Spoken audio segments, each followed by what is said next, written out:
Today is the 24th of May 2020, 250th anniversary of Cook's Landing in 1770. So I just want to take everybody down a bit of history here in regards to the founding of Australia. This is not to cause division, but we need to know the truth. So we'll start with the document behind me here, and it's about the contact in Botany Bay. Now, this is Joseph Banks' records of the 28th of April 1770 at Botany Bay. This is from his journal. At 1, we came to an anchor of a small village consisting of about 8 houses. Soon after this, an old woman, followed by 3 children, came out of the woods. She carried several pieces of stick, and the children also had their little burdens. When she came to the house, 3 more younger children came out of them to meet her. As soon as we approached the rocks, 2 men came down upon them, each armed with a lance. They called to us in a harsh sounding language, shaking the lances and menacing. In all appearance, resolved to dispute our landing to the utmost, though they were but 2 and we 30 or 40 at least. In this manner we parleyed with them for about a quarter of an hour, they waving to us to be gone, we again signing that we wanted water and that we meant no harm. They remained resolute, so a musket was fired over them, the effect of which was that of the youngest of the 2 dropped a bundle of lances on the rock at the instant in which he heard the report. Now that was the gunfire.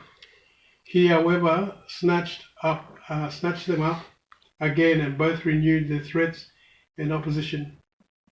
So the landing on Botany Bay was by protest. The 2 warriors protested not to cook, not to land.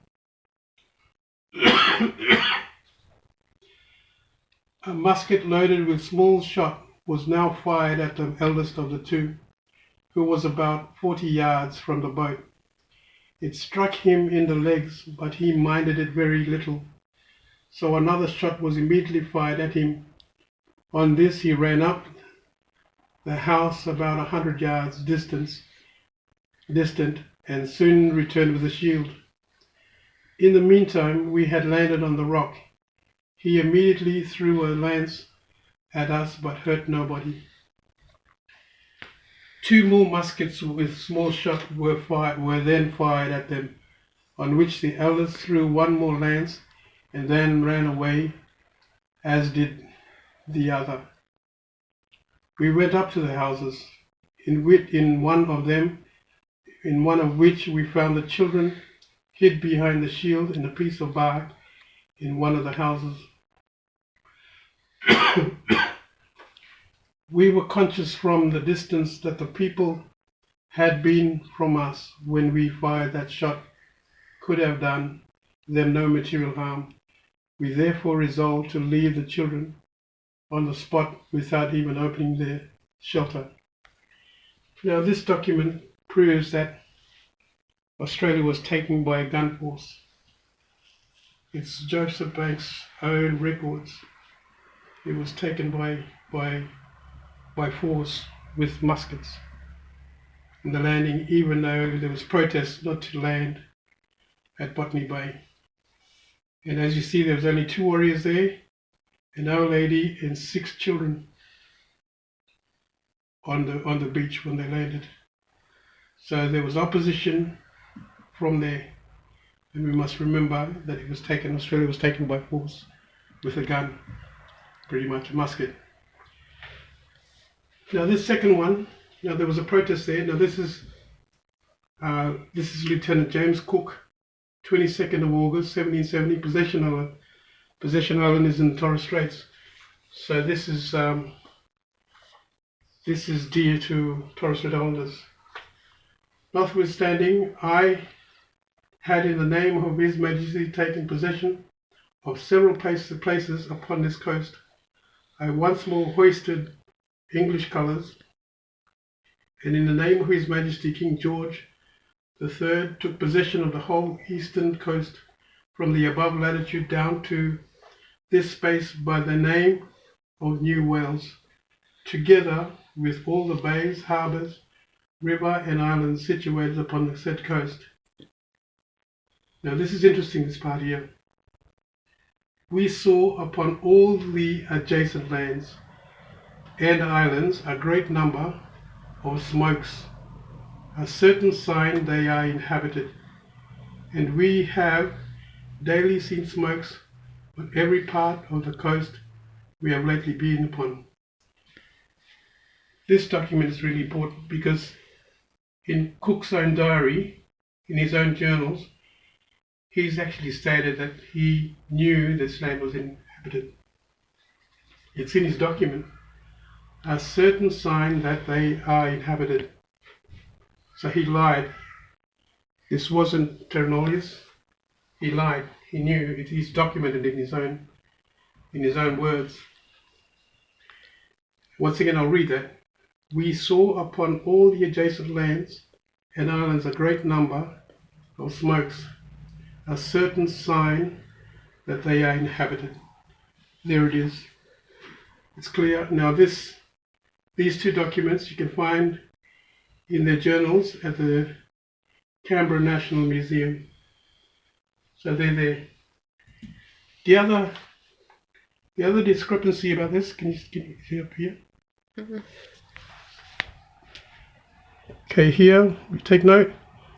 It's Lieutenant James Cook, 22nd of August 1770, Possession Island. Okay. Now, in this landing on Possession Island, Torres Strait history tells a different story, because on the same date, on the 22nd of August 1770, when he arrived at Possession Island, there was a whole heap of war canoes there with warriors. Our ancestors were there. And the same thing that happened as in Botany Bay, the ancestors in Torres Straits, I don't know how many canoes there, but it was a war raiding party. And they retaliated in aggression and probably bows and arrows. So arrows, when the crew of Endeavour attempted to come ashore, they were confronted with the arrows. And in their haste, they turned, and the English colours was lost overboard. So the colours was actually thrown, whether it was thrown or it was dropped, and it lies at the bottom of the sea of Possession Island. So this claim that he actually stepped on land is false, because at that time there was a number of war canoes there. It was a raiding party on Possession Island. Possession Island is a neutral zone where our ancestors would pull in and rest. So they were there when he turned up. And the same thing, they protested and the flags were lost overboard. So we have here two examples of protests. And I'd like to show you another thing as well. Up the top here it says Lieutenant James Cook. Now, in naval authority, a lieutenant cannot make possession or claim possession of any land. It has to be a captain. So straight after Possession Island, he went back to England to be promoted to captain, and then he returned. So as a lieutenant, he had no authority to claim Australia on behalf of King George III. That's very important. First Nations, you've got to take note of that. He was a lieutenant when he came here. So he had no authority to claim possession of Australia in the name of the king, because he was a lieutenant and not a captain. That is their law. It's white man's law. Now, as I said, this video is educational in our history, and also that we know exactly where we stand in our history. Now, this is the deceit.